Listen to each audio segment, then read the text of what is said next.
ബ്രെഡും എഗ്ഗും ചേർത്ത്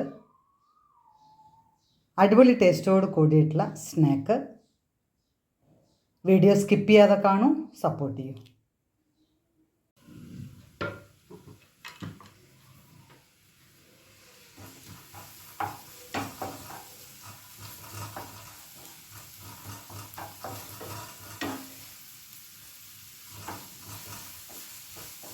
നന്നായിട്ട് സോഫ്റ്റ് ആവട്ടെ. ഗോൾഡൻ ബ്രൗൺ ആവുന്നു വേണ്ട, സോഫ്റ്റ് ആയാൽ മതി.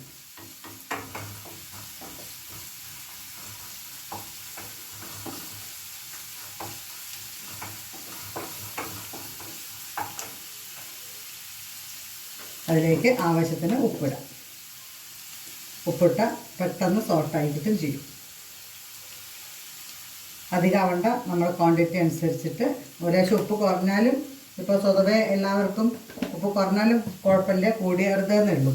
അതുകൊണ്ട് പാകത്തിന് ഉപ്പിട്ടാണ്.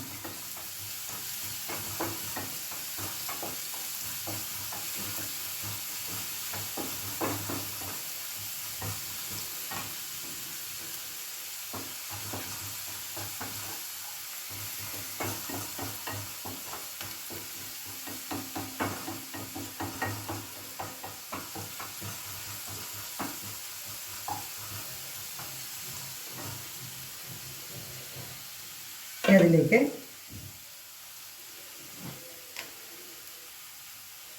കാൽ ടീസ്പൂൺ മഞ്ഞൾപ്പൊടി,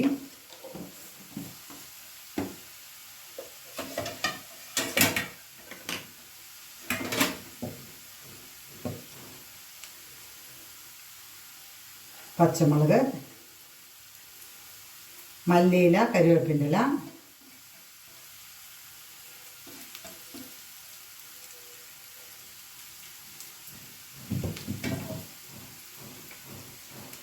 കുരുമുളക് പൊടി, ചാറ്റ് മസാല, ചിക്കൻ മസാല, ഇതിൻ്റെയൊക്കെ ഹാഫ് എടുത്താൽ മതി.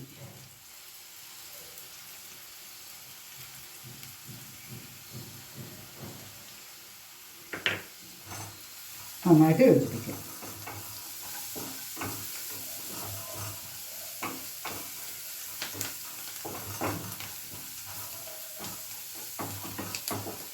എല്ലാം കൂടി ചേരുമ്പോൾ നല്ലൊരു സ്മെല്ല് വരുന്നുണ്ട്. കുറേയൊക്കെ നമ്മൾ ഭക്ഷണം സ്മെല്ലിൽ തന്നെ ടേസ്റ്റ് കണ്ടെത്താൻ പറ്റും ചിലവർക്ക്. ഇനി ഇതിലേക്ക് നന്നായിട്ട് ഫ്രൈ ആയിട്ട് അതിലേക്ക് കോഴിമുട്ട പൊട്ടിച്ച് വയ്ക്കുക.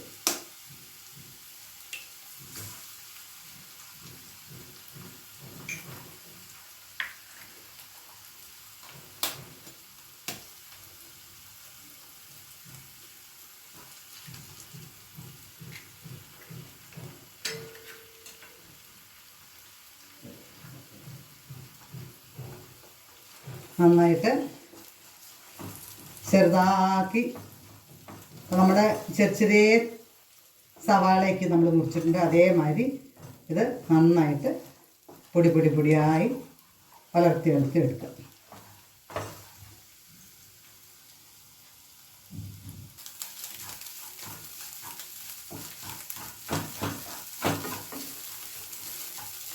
ഇനി നമുക്കത് റെഡിയായി. ഇതൊന്ന് സ്റ്റവ് ഓഫ് ചെയ്യാം. ഇതൊന്ന് ആറണ വരെ വെയിറ്റ് ചെയ്യണം.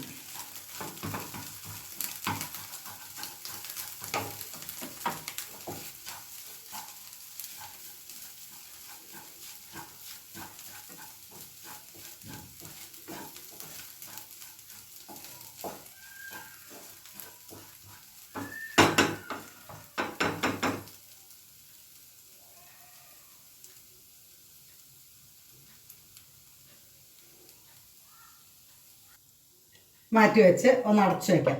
അടച്ചു വയ്ക്കുന്നത് എന്തിനാ വെച്ചാൽ ചെറിയൊരു ഈർപ്പം അതിൽ വേണം. അപ്പോൾ നമുക്ക് ഈ ബ്രെഡിൻ്റെ പൊടി അതിൽ മിക്സ് ചെയ്യാനാണ്. അപ്പോൾ ചെറിയൊരു ഈർപ്പം അതിലിരിക്കണം, നല്ലതാണ്. അടച്ചു വെച്ചിട്ടില്ല വെച്ചാൽ ആ ഈർപ്പം നമുക്ക് ഉണ്ടാവില്ല. അതുകൊണ്ട് അടച്ചു വെച്ചിട്ട് ആറിക്കണം. മുട്ടയുടെ കൊത്തിപ്പൊരിച്ചത് നമുക്ക് അതേമാതിരി നാറാൻ വേണ്ടി വെയിറ്റ് ചെയ്യാം. നാറുന്ന സമയം കൊണ്ട് നമുക്ക് 2 സ്പൂണ് മൈദയിലേക്ക് ഞാൻ ബാലൻസ് വെച്ച കുരുമുളക് പൊടി, ചിക്കൻ മസാലപ്പൊടി, ചാറ്റ് മസാലപ്പൊടി കുറച്ച് സാൾട്ട്. നന്നായി ഇളക്കി യോജിപ്പിക്കുക.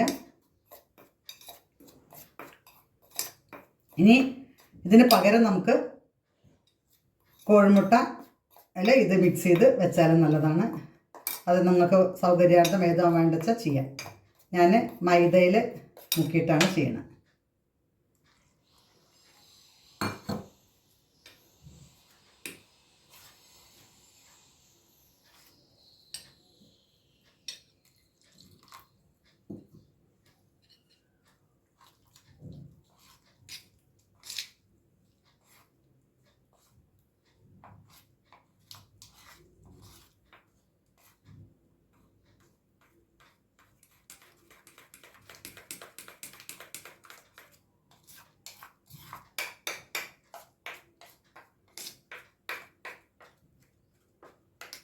നല്ലോണം വെള്ളമാവാനും പാടില്ല. എന്നാൽ നമ്മുടെ ദോശമാവിൻ്റെ ഇഡ്ഡലി മാവിനേക്കാട്ടിലും ഒന്നും കൂടി ലൂസാവാം. ജസ്റ്റ് നമുക്ക് ഈ പൊടി അതിൻ്റെ മുകളിൽ പിടിച്ച് കിട്ടാൻ വേണ്ടി നമ്മൾ ചെയ്യുന്നതാണത്.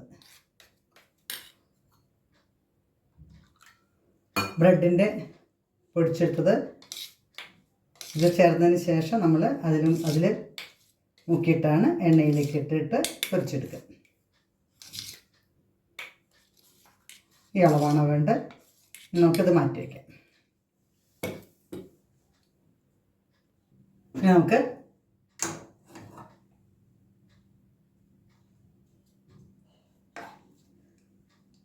നമ്മുടെ മുട്ട ബുർജീനെ നമുക്ക് ഒരു പ്ലേറ്റിലേക്ക് ആക്കാം. ഇത് പ്ലേറ്റിലാവുമ്പോൾ പെട്ടെന്ന് ആറിക്കിട്ടും ചെയ്യും. നമുക്ക് വേറെ പാൻ ഉപയോഗിക്കേണ്ട ആവശ്യം വരില്ല. ഈ പാനിൽ നമുക്ക് ഫ്രൈ ചെയ്തെടുക്കുകയും ചെയ്യാം.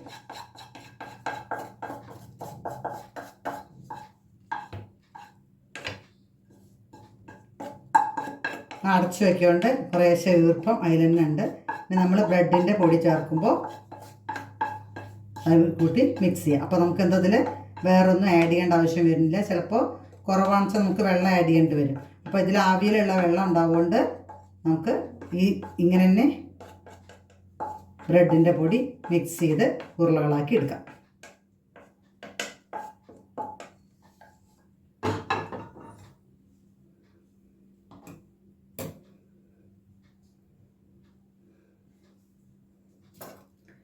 നമുക്കിതിലേക്ക് ബ്രെഡിൻ്റെ പൊടി ചേർക്കാം.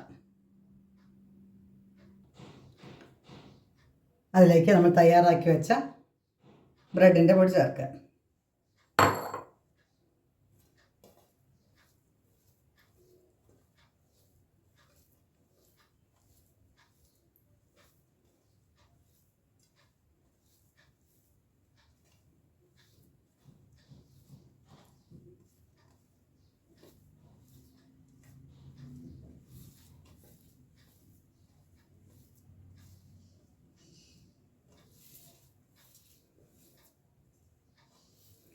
ഇനി ഇതിനെ ഉരുളകളാക്കുക. ഇതേമാതിരി ഉരുളയ്ക്ക് ഇതിനെ ഏത് ഷേപ്പിൽ വേണമെങ്കിലും നമുക്കിതിനെ ആക്കിയെടുക്കാം. ഞാനിപ്പോൾ അത് കട്ട്ലറ്റിൻ്റെ ഷേപ്പിൻ്റെ അടുത്തുണ്ട്. അതേ ഷേപ്പിലാക്കിയിട്ട് ഓരോന്നോരോന്നാക്കി റെഡിയാക്കാം.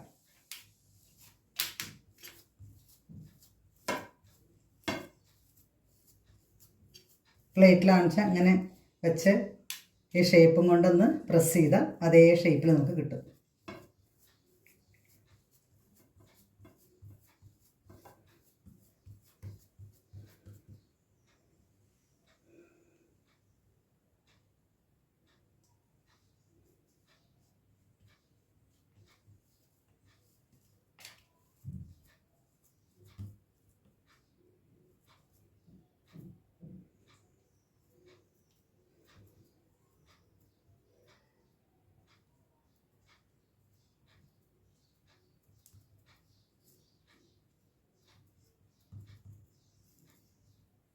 എല്ലാം ഇതേമാതിരി ഷേപ്പാക്കി വെച്ചു. നമ്മുടെ വീട്ടിൽ എത്ര ആളുകളുണ്ട് അതനുസരിച്ചിട്ട് ബ്രെഡിൻ്റെ ക്വാണ്ടിറ്റി കൂട്ടാം, മുട്ടയുടെ എണ്ണം കൂട്ടാം. ഇപ്പം ഞാൻ 6 ബ്രെഡ് എടുത്തിട്ട് 8 സ്നാക്കാണ് എനിക്ക് കിട്ടിയത്. നമ്മുടെ വീട്ടിൽ അധികം ആളുകളുണ്ടെങ്കിൽ ഒന്നില്ലെങ്കിൽ ഷേപ്പിൻ്റെ വലിപ്പം കുറയ്ക്കാം, അല്ലെങ്കിൽ ബ്രെഡിൻ്റെ അളവ് കൂട്ടിയിട്ട് ക്വാണ്ടിറ്റി കൂട്ടാം. നമ്മുടെ സൗകര്യമായിരുന്നു നമുക്ക് ചെയ്യാം. തയ്യാറാക്കി വെച്ചു. മാവ്, ബ്രെഡ് പൊടിച്ചത്, ഷേപ്പാക്കി വെച്ച നമ്മുടെ ബ്രെഡും കോഴിമുട്ടയും കൂടി ചേർത്ത സ്നാക്ക്. ഇനി നമുക്ക് ഓയിൽ അടുപ്പത്ത് വെച്ച് ഇത് തയ്യാറാക്കാം. ഓയിൽ അടുപ്പത്ത് വെച്ചു. ഏത് ഓയിൽ വേണമെങ്കിലും നമുക്ക് ഉപയോഗിക്കാം. ഇത് നമ്മൾ അധിക ദിവസം എടുത്തു വയ്ക്കുന്ന സ്നാക്കല്ല. ഒരു ദിവസം അല്ലെങ്കിൽ 2 ദിവസം അതിന് മേലെ എടുത്ത് വയ്ക്കില്ല. അതുകൊണ്ട് ഏത് ഓയിൽ വേണമെങ്കിലും യൂസ് ചെയ്യാം. ഇനി നമുക്ക് തയ്യാറാക്കി വെച്ച സ്നാക്കിനെ മൈദയിൽ മുക്കി ബ്രെഡിൽ മുക്കിയതിന് ശേഷം എണ്ണയിലേക്കിടാം.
നമ്മുടെ ചട്ടിയുടെ വലിപ്പനുസരിച്ച് എത്ര എണ്ണം വേണമെങ്കിലും ഇടാം.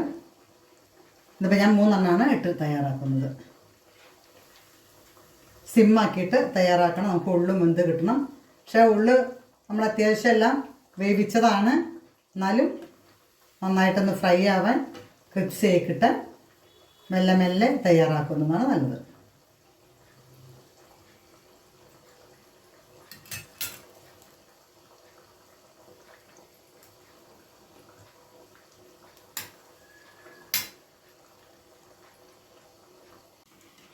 നന്നായി ഫ്രൈ ആയി. നമുക്കിത് വാങ്ങാം. ഒരു ടിഷ്യൂ പേപ്പറിലേക്ക് വാങ്ങാന്ന് വെച്ചാൽ ഇതിൽ ഓയിൽ മുഴുവനും അതിലേക്ക് വലിച്ചെടുക്കും.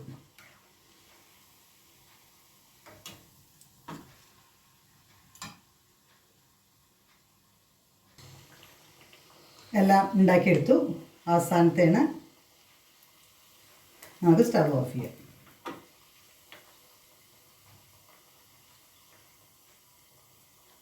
ഇത് നമുക്ക് സോസ് ഉപയോഗിച്ചിട്ട് കുട്ടികൾക്ക് അല്ലെങ്കിൽ ആരാണ് ഗസ്റ്റുകൾ വല്ലതുണ്ടെങ്കിൽ അവർക്ക് ഷെയർ ചെയ്യാം. വളരെ ഈസിയായി വീട്ടിൽ തന്നെ തയ്യാറാക്കാൻ പറ്റിയ അടിപൊളി സ്നാക്ക് കാണണം. നിങ്ങളും തയ്യാറാക്കണം. സ്നാക്കും സോസും നമുക്ക് വീട്ടിൽ തന്നെ തയ്യാറാക്കാം. നിങ്ങളും ഉണ്ടാക്കാൻ ശ്രമിക്കണം. വളരെ ഈസിയായിട്ട് വളരെ എളുപ്പത്തിൽ നമുക്ക് വീട്ടിൽ തയ്യാറാക്കാൻ പറ്റിയതാണ്. വളരെ ടേസ്റ്റിയാണ്. എൻ്റെ വീഡിയോനെ സപ്പോർട്ട് ചെയ്യൂ. സബ്സ്ക്രൈബ് ചെയ്തു, ലൈക്ക് ചെയ്ത് സപ്പോർട്ട് ചെയ്യൂ, ഷെയർ ചെയ്ത് സപ്പോർട്ട് ചെയ്യൂ. അടുത്ത വീഡിയോ വരുന്നവരെ ഓക്കെ, താങ്ക് യു, ബൈ.